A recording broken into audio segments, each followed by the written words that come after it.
Verano de 1980. Yo, Luis Olivares, junto a mi mujer, Raquel, y nuestro hijo de 14 años, Tomás, embarcamos en un tren rumbo a la costa gaditana para lo que debía ser un descanso inolvidable.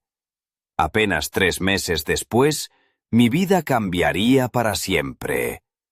Me acusaron de traición, me condenaron a muerte. Raquel fue enviada a un campo de trabajo, y Tomás, separado de nosotros, encerrado en un centro estatal. 4 años más tarde, un operario ferroviario encontró el cuerpo congelado de un joven bajo un puente en Sevilla. Ese joven era Tomás. 3 vidas destruidas, una familia borrada, todo por una conversación en un balcón con vistas al Atlántico. Una noche que jamás olvidaremos. La España de 1980 era un país en transición, atrapado entre la dictadura que se había ido y la democracia que apenas comenzaba a asomar. Pero en provincias, en pueblos como mi querida Sedlosa, las sombras del pasado seguían muy presentes.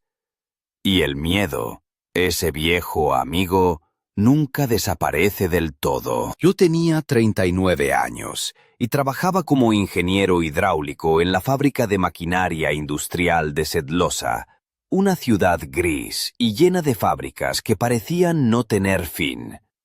Nuestra casa era un modesto piso en un bloque de hormigón, de esos que se apilan como piezas de Lego, con paredes que parecían absorber cualquier rastro de alegría.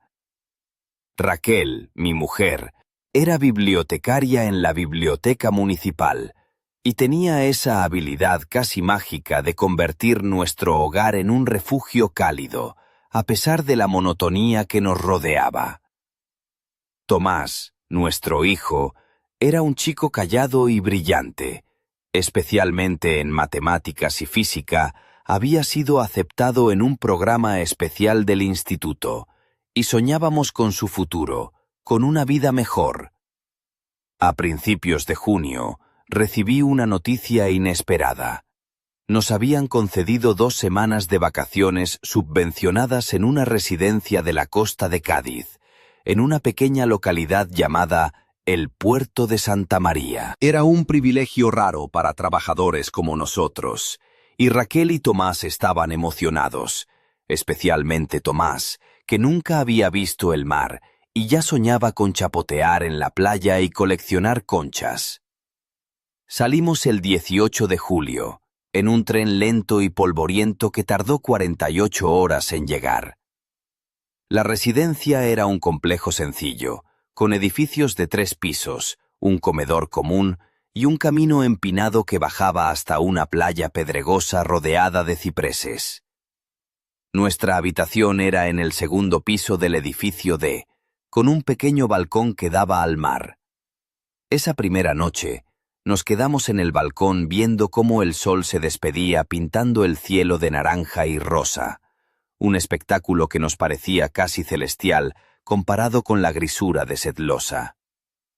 Al día siguiente, en la playa, Tomás intentaba hacer que una piedra saltara sobre el agua, cuando de repente golpeó a un niño que nadaba cerca. El niño salió riendo, sin un rasguño, y su padre, un hombre atlético y sonriente llamado Fernando Valverde, nos invitó a unirnos para nadar juntos.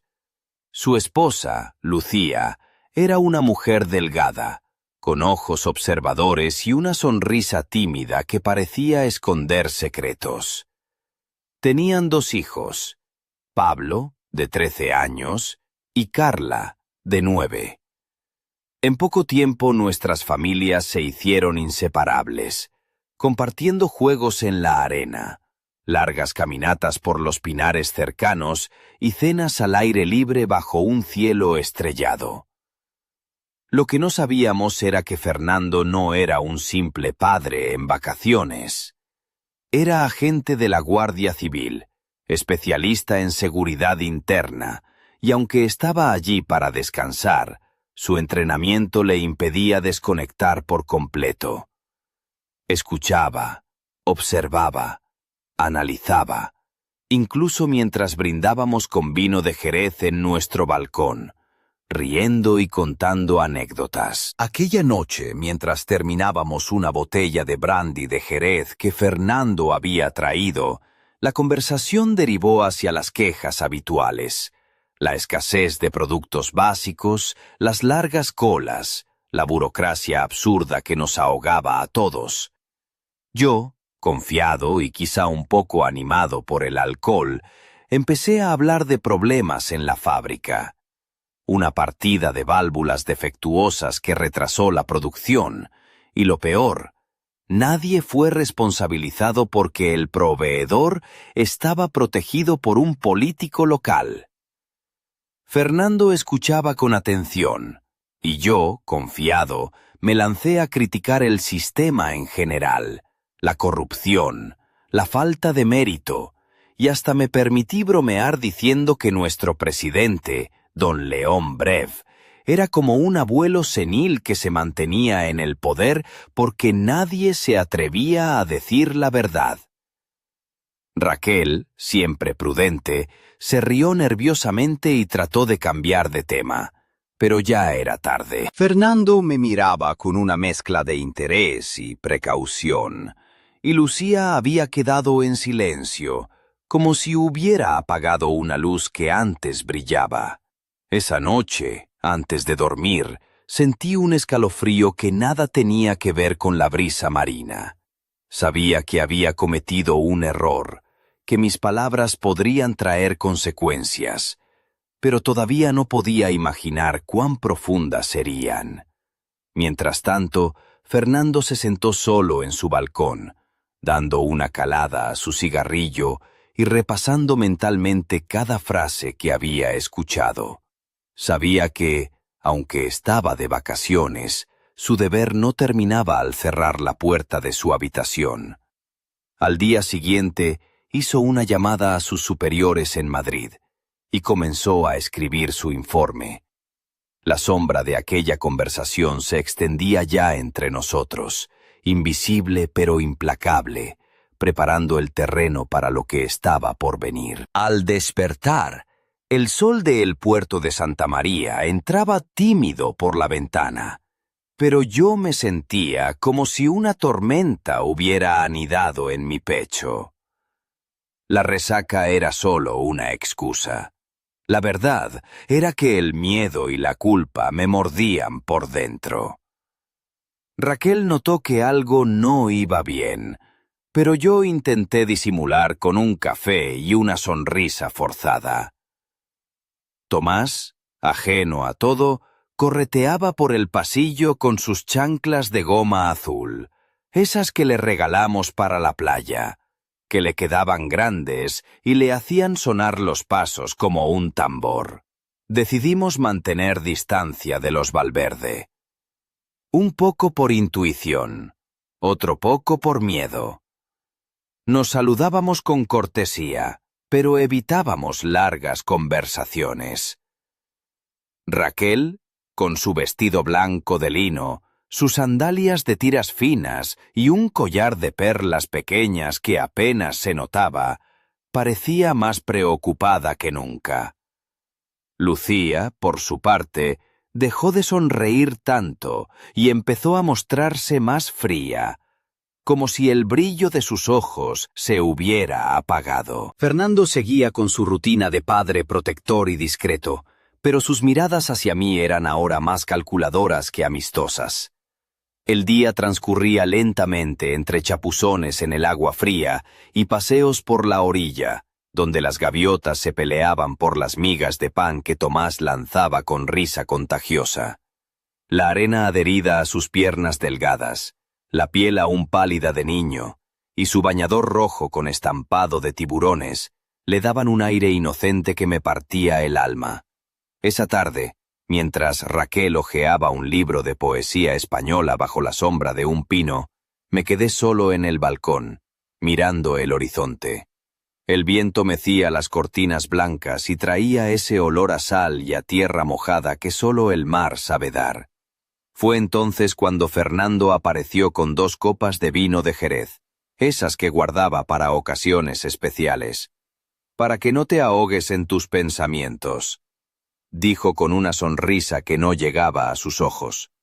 Le agradecí, y por un momento, la tensión pareció disiparse. Charlamos sobre la fábrica, el calor insoportable de la costa en verano, y hasta hicimos bromas sobre los mosquitos, esos pequeños demonios que no respetaban ni a los turistas ni a los lugareños. Pero Fernando no dejó de observarme con esa mezcla de simpatía y profesionalismo. Y yo, sin querer, le empecé a contar más detalles sobre mi trabajo, mis frustraciones, mis dudas sobre el futuro. Le hablé de la falta de repuestos, de la maquinaria obsoleta, y del miedo constante de que un error pudiera costar caro, no solo a la fábrica, sino a nuestras propias vidas. Cuando mencioné que alguna vez había pensado en buscar métodos extranjeros para mejorar la producción, vi cómo sus cejas se fruncían apenas perceptiblemente.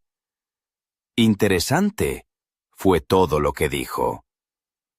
Raquel apareció entonces, con su vestido azul celeste que parecía fundirse con el cielo, y nos interrumpió con una sonrisa. «¿Todo bien, Luis?», preguntó con esa voz dulce que siempre había sabido calmar mi alma. Asentí, intentando que mi voz no temblara, pero sabía que nada volvería a ser igual.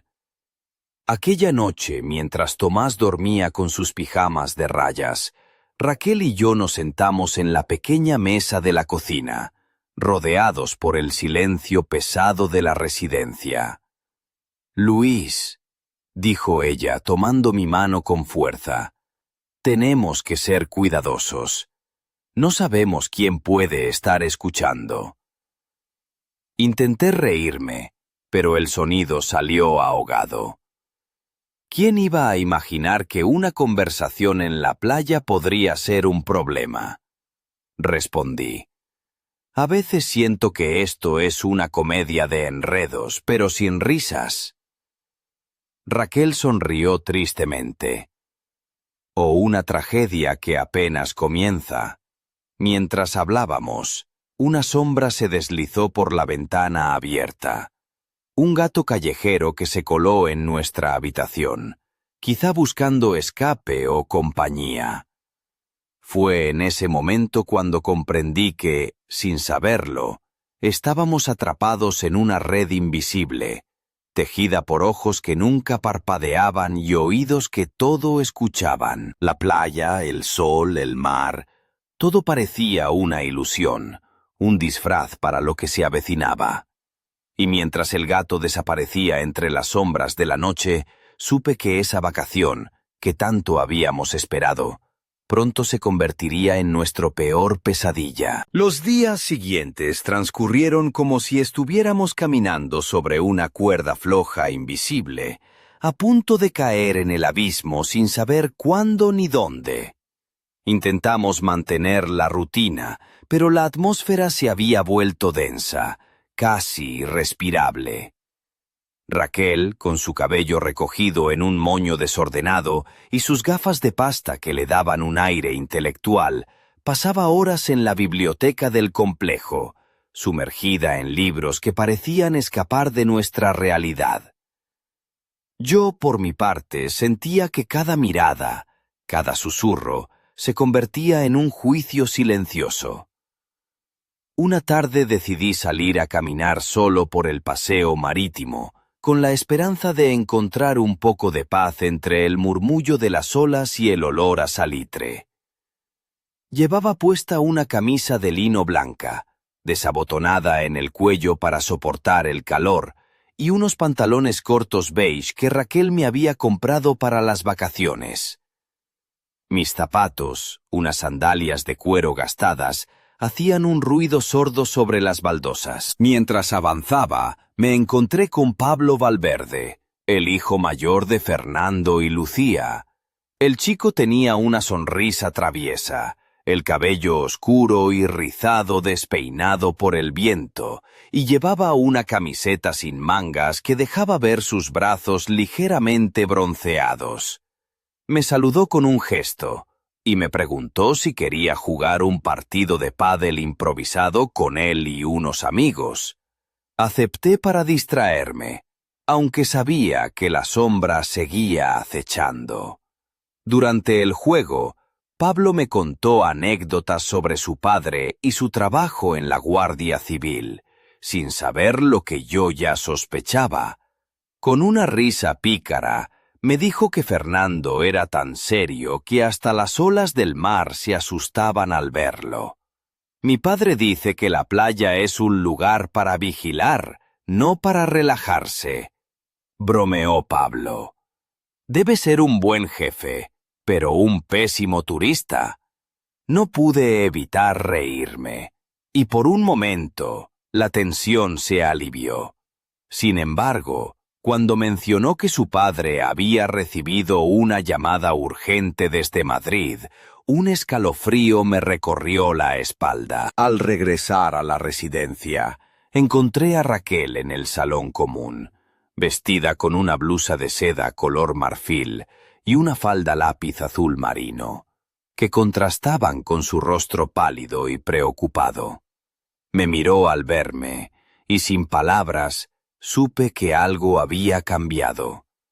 Más tarde, en nuestra habitación, mientras Tomás dormía con su pijama de cuadros, Raquel me confesó que había recibido una llamada de una amiga en la biblioteca. Fernando había informado a sus superiores acerca de nuestras conversaciones. La noticia cayó como un balde de agua fría. No sé qué esperar ahora, dijo, mordiendo el labio inferior. Pero debemos estar preparados para lo peor. Intenté infundirle ánimo, aunque por dentro sentía que el suelo se abría bajo mis pies. Esa noche apenas pude dormir, pensando en cómo nuestras palabras, dichas quizás con ingenuidad o desesperación, se habían convertido en una condena. Al día siguiente, el ambiente en la residencia se volvió aún más tenso. Los empleados parecían evitarnos, las miradas eran esquivas y un silencio pesado nos envolvía. En la plaza central, Tomás jugaba con Carla Valverde, quien vestía un vestido de algodón rojo con pequeños lunares blancos y una cinta amarilla en el cabello, mientras sus risas infantiles contrastaban dolorosamente con la oscuridad que se cernía sobre nuestra familia. Sin embargo, no hubo tiempo para más juegos. Esa misma tarde, cuando regresábamos de la playa, dos hombres con gabardinas grises y sombreros de ala ancha nos interceptaron en la entrada del complejo. Se presentaron como agentes de seguridad del Estado y nos informaron que debíamos acompañarles para responder algunas preguntas relacionadas con actividades sospechosas. Raquel tomó mi mano con fuerza. Su piel estaba fría, pero sus ojos, llenos de determinación, me dieron un poco de fuerza. ¿Qué actividad sospechosa?, pregunté, intentando mantener la voz firme. Uno de ellos, con voz grave y sin una pizca de simpatía, respondió: «Es mejor que nos sigan sin hacer preguntas. Todo se aclarará en la comisaría». El camino al vehículo fue un torbellino de pensamientos. Vi a Tomás aferrarse a Raquel con miedo, y por un instante deseé poder retroceder el tiempo, borrar cada palabra imprudente, cada risa nerviosa en el balcón, pero sabía que ya no había marcha atrás. Mientras nos alejábamos del mar, pensé en aquella broma sobre León Brev, en las promesas incumplidas, en los sueños perdidos, y en cómo, a veces, una simple conversación puede convertirse en una sentencia. El futuro se cerraba ante nosotros, oscuro y frío como las aguas profundas del Atlántico. El frío de la comisaría de Sedlosa me caló hasta los huesos nada más cruzar sus puertas. El aire estaba viciado, impregnado de una mezcla de humedad y desconfianza que parecía envolver cada rincón. Me hicieron esperar en una sala pequeña, con paredes desnudas y una única ventana por donde apenas se colaba la luz grisácea de la tarde. Raquel estaba a mi lado, vestida aún con aquel vestido azul marino, pero ahora con el cabello recogido en una coleta apretada que dejaba ver mejor sus facciones tensas. Tomás permanecía sentado en una esquina, con sus piernas cruzadas, los pies descalzos, y envuelto en una camiseta de algodón blanca que le quedaba grande, mirando el suelo con ojos demasiado grandes para su edad. No tardaron en llamarme a un despacho contiguo. Allí, un hombre de mediana edad, con traje oscuro y corbata mal ajustada, me miraba con una mezcla de severidad y frialdad. Se llamaba Capitán Morales, y su despacho olía a tabaco rancio. «Señor Olivares», comenzó sin preámbulos, «hemos recibido informes preocupantes sobre sus comentarios durante sus vacaciones en el puerto. ¿Quiere explicarnos qué quiso decir exactamente con sus críticas al sistema?» Intenté mantener la calma, pero la voz me temblaba. Solo expresé frustración, nada más. Es difícil vivir con tantas carencias y promesas incumplidas. No pretendía causar problemas. Morales me miró fijamente, como si intentara leer mi alma. ¿Y esas menciones a métodos extranjeros? ¿Por qué se interesó tanto por ellos? Respiré hondo, recordando aquel proyecto que presenté años atrás en la fábrica. Una propuesta para modernizar los procesos tomando ideas de Alemania, aunque fue rechazada por razones políticas. Creo que la innovación no debe tener fronteras, dije. Nuestro país podría beneficiarse de conocer otras experiencias. El capitán dejó escapar una sonrisa irónica. Eso suena a falta de lealtad, señor Olivares. En estos tiempos, la lealtad es la base de todo. Mientras hablábamos, sentí que mi vida se deslizaba lentamente hacia un abismo sin retorno. La conversación se alargó durante horas, con preguntas que giraban en círculos y acusaciones veladas. Me prohibieron contactar con Raquel y Tomás, y me dejaron solo en una celda fría, donde el eco de mis propios pensamientos era el único sonido. Al día siguiente, me informaron que la investigación se extendería y que pronto interrogarían a mis colegas y vecinos. La noticia me golpeó con fuerza. Sabía que en un lugar tan pequeño como Sedlosa, la presión era intensa y nadie quería verse involucrado. Raquel, por su parte, sufrió las consecuencias rápidas y crueles. Fue despedida de la biblioteca municipal con la excusa de reestructuración, aunque todos sabían la verdadera razón. Su rostro, antes lleno de serenidad, se tornó sombrío y comenzó a vestir con colores neutros, evitando cualquier detalle que pudiera llamar la atención. Zapatos planos, blusas sencillas, sin joyas ni adornos. Tomás, mi pequeño guerrero, empezó a cambiar también. Sus ojos brillaban con menos luz, y la alegría que le caracterizaba se fue apagando poco a poco. En el instituto, sus compañeros comenzaron a evitarlo, y los profesores le miraban con suspicacia, como si cargara con una culpa invisible. Una tarde, mientras cenábamos en silencio, Raquel me mostró una carta que había recibido. Era una notificación del centro de menores para informar que Tomás sería trasladado a un internado estatal debido a circunstancias familiares. No hizo falta decir más. El golpe fue brutal. Esa noche, Mientras Tomás dormía en su cama con sábanas gastadas, Raquel y yo nos abrazamos en la oscuridad, intentando contener la desesperación. «¿Qué nos queda, Luis?», susurró con voz quebrada. «¿Cómo luchamos contra un sistema que nos arrasa sin piedad?». Yo no tenía respuesta. Solo podía prometerme a mí mismo que no dejaría que nuestra historia terminase así, aunque el futuro se presentara más incierto y oscuro que nunca. Sin embargo, en las sombras ya se tejían nuevos hilos de un destino que ninguno podría evitar. Mientras la noche avanzaba, una figura desconocida observaba desde la distancia, con ojos que reflejaban un secreto que cambiaría para siempre nuestro camino. Los días en la residencia estatal para menores de Sedlosa fueron un golpe brutal para Tomás. Lo recuerdo con claridad.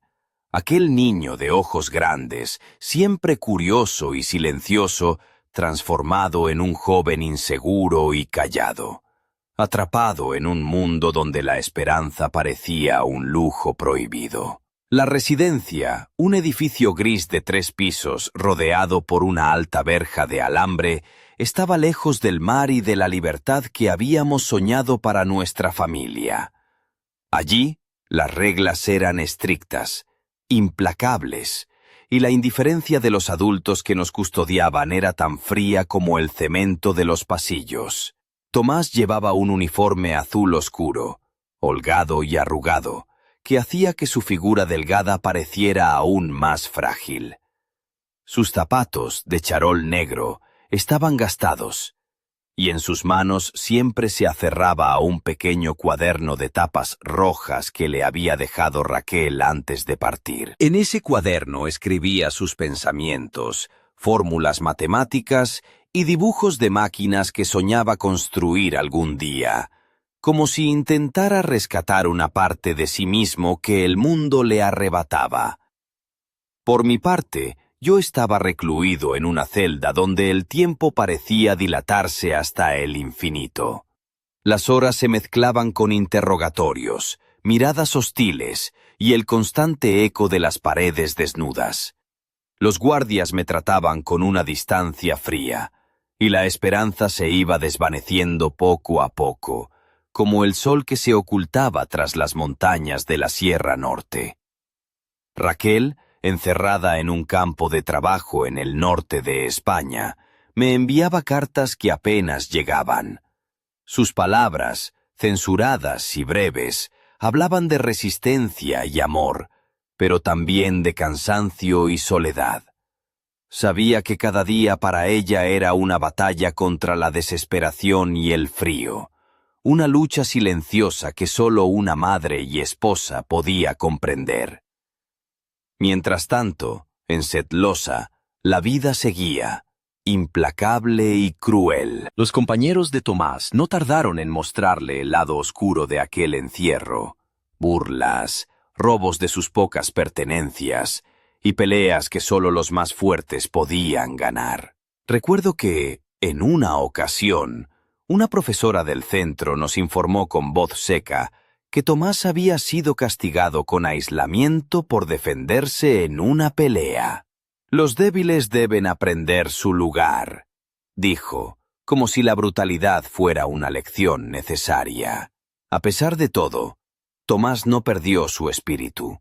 Cada noche, cuando el silencio reinaba, yo podía imaginarlo mirando por la ventana estrecha de su habitación, soñando con los días en que el mar le acariciaba los pies y el sol calentaba su piel sin miedo ni cadenas. Fue en una de esas noches cuando recibí una visita inesperada. Un hombre delgado, de rostro severo y ojos penetrantes, apareció en la celda con una carpeta en mano. Se presentó como inspector de asuntos internos y me informó que mi caso había escalado hasta Madrid, que nuevas órdenes podrían cambiar el curso de nuestras vidas. Me advirtió que guardara silencio y que no esperara clemencia, pero también insinuó que existía una pequeña ventana para la esperanza si yo colaboraba y admitía ciertos errores con sinceridad. La ironía me golpeó con fuerza. ¿Admitir errores que no cometí? ¿Confesar culpas inventadas para salvar lo poco que quedaba de mi familia? La decisión era una prisión más, y sin embargo, era la única puerta abierta en un laberinto sin salida. Aquella noche, mientras la luna iluminaba tenuemente mi celda, supe que debía elegir entre rendirme o resistir, incluso si la resistencia significaba perderlo todo. Pero lo que ninguno de nosotros imaginaba era que, en las sombras, alguien observaba y esperaba el momento justo para intervenir. Un secreto guardado durante años, una verdad oculta que podría cambiar el destino de nuestra familia para siempre. El invierno se coló en sedlosa con su manto gris, y un viento helado que penetraba hasta los huesos. En la residencia, Tomás llevaba ahora un abrigo raído que apenas le protegía del frío, y sus mejillas pálidas se ruborizaban con el contacto del aire cortante. Aquella mañana, mientras caminaba hacia el comedor con sus pasos silenciosos y la mirada baja, un grupo de chicos mayores comenzó a rodearlo. Sus voces eran duras, cargadas de desprecio, y sus risas resonaban como ecos crueles entre las paredes. «¿Qué llevas ahí, ratón?», dijo uno, señalando el cuaderno rojo que Tomás escondía bajo el abrigo. «Déjalo en paz», intervino una voz firme. Era Carlos, un joven voluntario que trabajaba en el centro. Vestía una camisa de franela y unos vaqueros gastados, y tenía una expresión cansada pero decidida. Los chicos se dispersaron murmurando, y Tomás soltó un suspiro de alivio. Carlos se acercó, le dio una palmada en el hombro y le susurró con una sonrisa tímida: «No estás solo, chaval. Aquí dentro, la guerra es dura, pero hay quienes luchamos por algo mejor». Aquella pequeña muestra de solidaridad encendió una chispa en Tomás, algo que parecía dormido desde hacía tiempo. Empezó a buscar en Carlos un aliado, alguien que comprendiera sus sueños y su dolor. Mientras tanto, en la cárcel donde yo estaba recluido, una noticia inesperada llegó a mis oídos. Raquel había sido trasladada a otro centro, más remoto y severo. La distancia y el aislamiento empeoraban nuestra comunicación, y las cartas se hacían cada vez más escasas, llenas de silencios incómodos y palabras veladas. En una de ellas, apenas legible por la humedad y los sellos oficiales, ella me pedía que cuidara de Tomás, que no lo dejara caer en la desesperación. Esa responsabilidad era ahora un peso insoportable. Pensaba en su rostro, en sus ojos llenos de preguntas, en sus manos temblorosas. La imagen de nuestro hijo, solo y vulnerable, me atormentaba día y noche. Una noche, mientras repasaba mentalmente cada recuerdo, una idea empezó a tomar forma en mi mente. Recordé que, antes de todo esto, había guardado una copia de ciertos documentos técnicos y propuestas que podrían demostrar mi lealtad y mi profesionalismo. Si lograba que alguien confiara en mí, tal vez podría cambiar el rumbo de las cosas. Pero no estaba solo. En los pasillos oscuros de la prisión, alguien se acercó a mí. Era un hombre mayor, con un abrigo desgastado y un sombrero que ocultaba parcialmente su rostro. Me habló en voz baja. «Sé quién eres y por qué estás aquí. No todo está perdido, Luis. Hay gente que quiere ayudar, pero debemos ser cautos». Su presencia despertó en mí una mezcla de esperanza y recelo. ¿Quién era aquel desconocido? ¿Podía confiar en alguien en este lugar donde la traición era moneda corriente? Mientras tanto, en la residencia de Tomás, Carlos comenzó a enseñarle pequeños secretos para sobrevivir. Cómo evitar conflictos, dónde esconderse y, sobre todo, cómo mantener viva la mente en medio del encierro. Le regaló un libro viejo de física, con tapas gastadas y páginas amarillentas, que Tomás devoró con avidez. Una tarde, mientras caminaban por el patio cubierto de hojas secas, Carlos le dijo: «No dejes que esta prisión te robe el futuro, chaval. El mundo allá afuera es más grande que estas paredes». Aquellas palabras resonaron como un eco en el corazón de Tomás, dándole fuerzas para seguir adelante. Pero en el silencio de la noche, cuando las sombras se alargaban y el frío se hacía más intenso, una pregunta persistía. ¿Qué secretos ocultaba aquel hombre misterioso que se había acercado a mí? ¿Y qué destino esperaba a nuestra familia, atrapada en una red tejida por el miedo y la traición? El próximo capítulo de nuestra historia estaba a punto de comenzar, y nadie podía prever las consecuencias que traería consigo. La llegada del hombre misterioso a la prisión alteró mi rutina cotidiana de manera sutil pero definitiva. Se hacía llamar Don Rafael, y aunque su figura era discreta, un hombre de mediana edad con chaqueta oscura y gafas redondas que le daban un aire intelectual, sus palabras tenían el peso de quien conoce los secretos mejor guardados del sistema. Una noche, en un rincón apenas iluminado de la celda, don Rafael se acercó y me deslizó un sobre doblado con cuidado. «Esto podría ayudarte», murmuró, «pero debes ser muy cauteloso».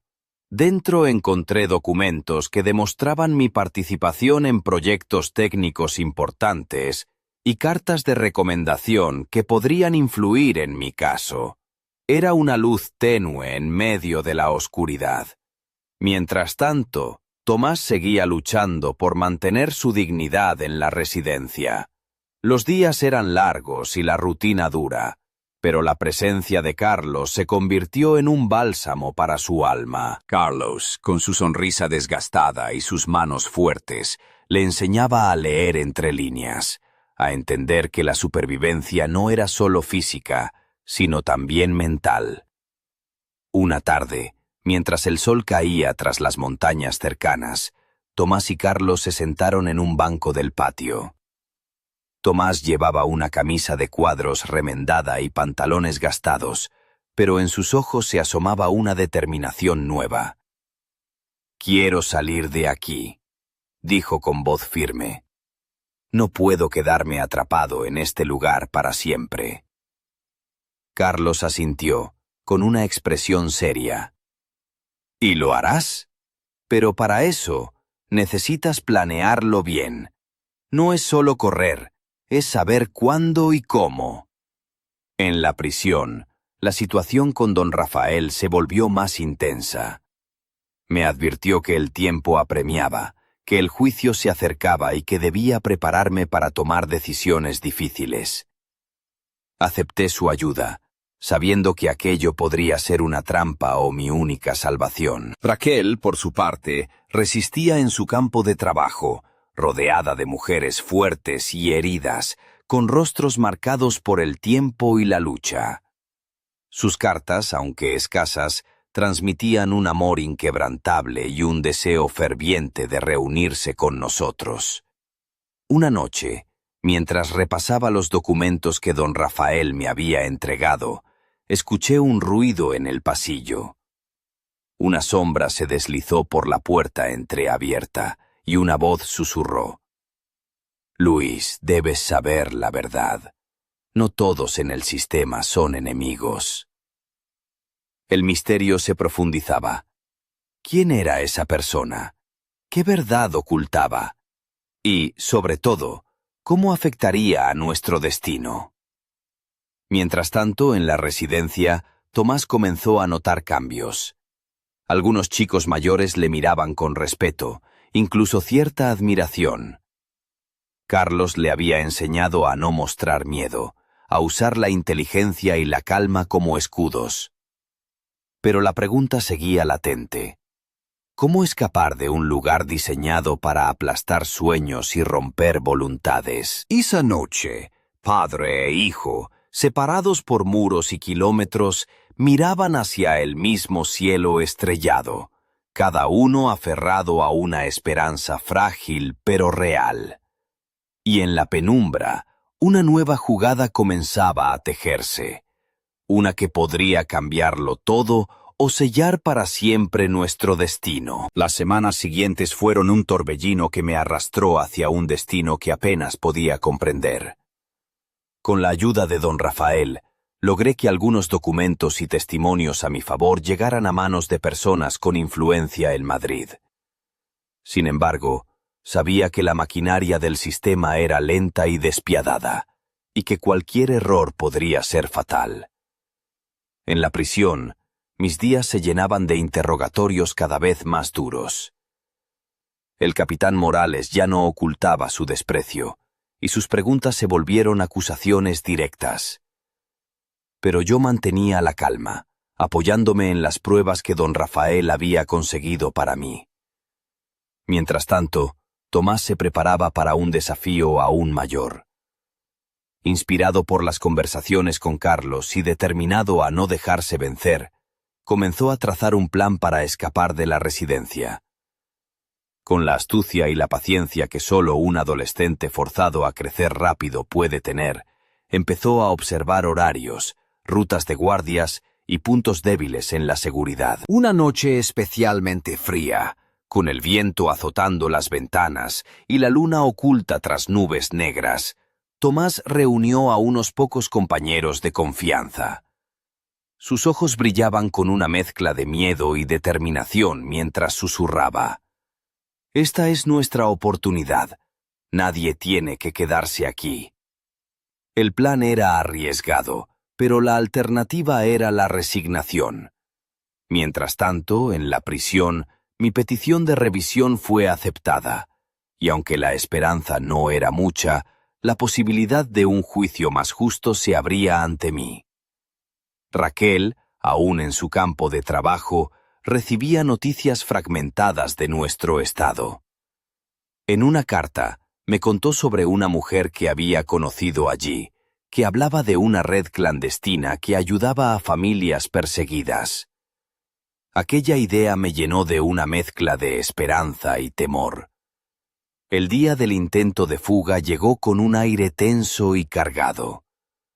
Tomás y sus compañeros se movieron con sigilo, esquivando luces y guardias, con el corazón latiendo en la garganta. Cada paso era una mezcla de valentía y miedo, un salto hacia lo desconocido. Sin embargo, cuando creían rozar la libertad, un grito rompió el silencio, y las sombras se movieron con rapidez. La seguridad hizo acto de presencia, y la fuga fue frustrada. Tomás fue atrapado, pero no sin antes dejar una nota escondida para Carlos. No es el final. Seguiremos luchando. Esa misma noche, en la celda, recibí una visita inesperada. Don Rafael me entregó un sobre cerrado y susurró que dentro estaba la clave para algo que podría cambiar nuestro destino. Pero también advirtió que no debía confiar en nadie más. Mientras yo abría el sobre con manos temblorosas, el eco del fracaso de Tomás resonaba en mi mente. La carta contenía nombres, contactos y un mapa que señalaba una red clandestina dispuesta a ayudar a quienes, como nosotros, eran víctimas del sistema. El tiempo se agotaba. La prisión, la residencia, el campo de trabajo. Los muros parecían cerrarse a nuestro alrededor, pero en algún lugar, en las sombras, una luz tenue empezaba a brillar, prometiendo una oportunidad. Y justo cuando creíamos que todo estaba perdido, una nueva amenaza emergió, una conspiración que no solo pondría en peligro nuestras vidas, sino que podría sacudir los cimientos de un sistema entero. El futuro era incierto, pero la lucha apenas comenzaba. El aire en la prisión se volvió aún más denso cuando comenzaron los preparativos para mi traslado a un centro de detención de máxima seguridad, un lugar del que pocos regresaban con la esperanza intacta. Don Rafael, consciente de la gravedad de la situación, me urgió a actuar rápido. Entre susurros y miradas furtivas, me entregó un pequeño dispositivo, un teléfono oculto, con el que podría comunicarme con la red clandestina que prometía ayudarnos. Mientras tanto, en la residencia, Tomás vivía cada día como si fuera una batalla. La caída de su intento de fuga no había apagado su espíritu rebelde. Al contrario, lo había hecho más fuerte.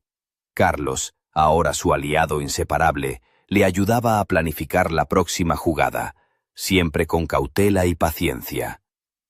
Una noche, cuando la luna iluminaba tenuemente las calles vacías de Sedlosa, Tomás logró escaparse de nuevo, esta vez con más cuidado, acompañado por un pequeño grupo de jóvenes dispuestos a arriesgarlo todo por la libertad. Se adentraron en el bosque cercano, buscando refugio entre las sombras y la espesura. En la prisión, mis días se contaban con la ansiedad de quien espera una sentencia. Los interrogatorios se volvieron intensos, y la presión psicológica casi insoportable. Pero el contacto con la red clandestina me mantenía con vida, una luz en medio de la oscuridad.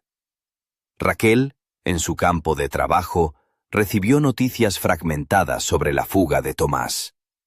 Su corazón se quebró y se reconstruyó 1000 veces en un instante.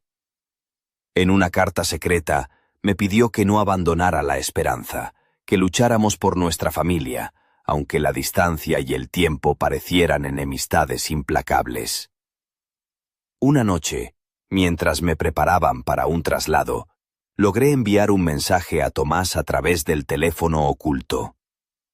Le advertí del peligro, le pedí cautela y le prometí que haría todo lo posible para reunirnos de nuevo. Pero el destino tenía otros planes. Al amanecer, una redada masiva comenzó en el bosque. Las fuerzas de orden rodearon a los jóvenes y, en una escena desgarradora, Tomás fue capturado nuevamente, separado de sus compañeros y llevado de regreso a la residencia, esta vez con medidas de seguridad más estrictas. Mi corazón se rompió en 1000 pedazos al recibir la noticia. Sin embargo, esa misma tarde, en la prisión, una visita inesperada cambió el curso de las cosas. Don Rafael apareció con un documento oficial, una orden que suspendía temporalmente mi traslado, otorgándome una audiencia especial en Madrid. La esperanza renació con fuerza, aunque sabía que el camino sería arduo y peligroso. Raquel, Tomás y yo estábamos atrapados en un juego de sombras y secretos, pero la red clandestina, cuya existencia apenas comenzábamos a comprender, era ahora nuestra única tabla de salvación.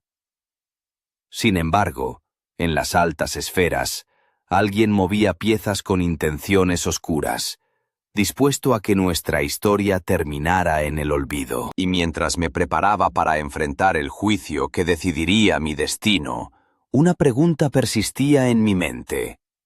¿Podríamos realmente escapar de un sistema que devoraba a quienes osaban cuestionarlo? El reloj avanzaba, y con cada tic se acercaba la hora de la verdad. La sala del tribunal en Madrid era fría y austera, con paredes de mármol gris y una iluminación que parecía diseñada para resaltar cada arruga, cada gesto, cada sombra en los rostros. Me senté en el banquillo, vestido con el uniforme gris de los detenidos, sintiendo cómo el peso de la mirada de cientos de ojos se clavaba en mí como puñales invisibles. Raquel no pudo asistir. Las autoridades se lo prohibieron, y Tomás estaba lejos, separado y silenciado. El juez, un hombre de edad avanzada con una expresión imperturbable, leyó los cargos en voz alta. Traición, sabotaje y conspiración contra el Estado. Mi corazón latía con fuerza, mientras recordaba las palabras que había dicho en aquella vacación, las críticas, las dudas, las esperanzas que ahora se usaban como cadenas. El fiscal presentó un caso implacable, apoyado en testimonios seleccionados, documentos manipulados y la sombra constante de la red clandestina que, según ellos, yo había intentado usar para socavar la nación. Mi abogado, un hombre agotado y resignado, me instó a confesar y mostrar arrepentimiento. Pero yo sabía que aquello era una sentencia anticipada. Durante el juicio, un susurro recorrió la sala cuando apareció un testigo inesperado. Carlos, el joven que había apoyado a Tomás, había sido detenido y llevado a declarar. Su testimonio, aunque limitado, reveló la existencia de un movimiento silencioso de resistencia, un grupo de personas dispuestas a desafiar el poder desde las sombras. Cuando llegó mi turno, levanté la voz con la última fuerza que me quedaba. No soy un traidor, dije. Solo un hombre que soñó con un futuro mejor para su familia y su país. Si eso es un delito, entonces que me condenen. Pero sepan que en cada rincón de esta tierra hay otros que comparten mi esperanza. El juez se retiró a deliberar, y el silencio cayó como un manto pesado. Cuando regresó, la sentencia fue tan fría como el mármol de la sala. Pena de muerte. Me permitieron una última visita con Raquel y Tomás, separados y vigilados, con la imposibilidad de tocarse o mirarse a los ojos demasiado tiempo. En ese breve encuentro, nuestras lágrimas y palabras quedaron atrapadas en un espacio que parecía suspendido en el tiempo. 2 semanas después, al amanecer, fui llevado al patio de ejecución. Las sombras eran largas y el aire helado. Al recibir la orden de disparar, solo pude pensar en ellos. Raquel y Tomás, en la playa, en el mar que nunca volvió a ser nuestro refugio. Una semana más tarde, en Sedlosa, un operario ferroviario encontró un cuerpo joven, congelado bajo un puente cercano a la estación. La botella vacía de aguardiente a su lado era testigo silencioso de un final solitario. Era Tomás. Raquel regresó años después, con el rostro marcado por el tiempo y el sufrimiento, buscando respuestas, buscando justicia en un mundo que había decidido olvidar. Nuestra historia terminó en la oscuridad, pero queda una pregunta que aún no tiene respuesta. ¿Qué ocurrió realmente con la red clandestina? ¿Quiénes eran sus miembros y hasta dónde llegaron sus intenciones? Porque en este juego de poder y miedo, no todo es lo que parece. Y la verdad, como el mar, guarda secretos que aún esperan ser descubiertos.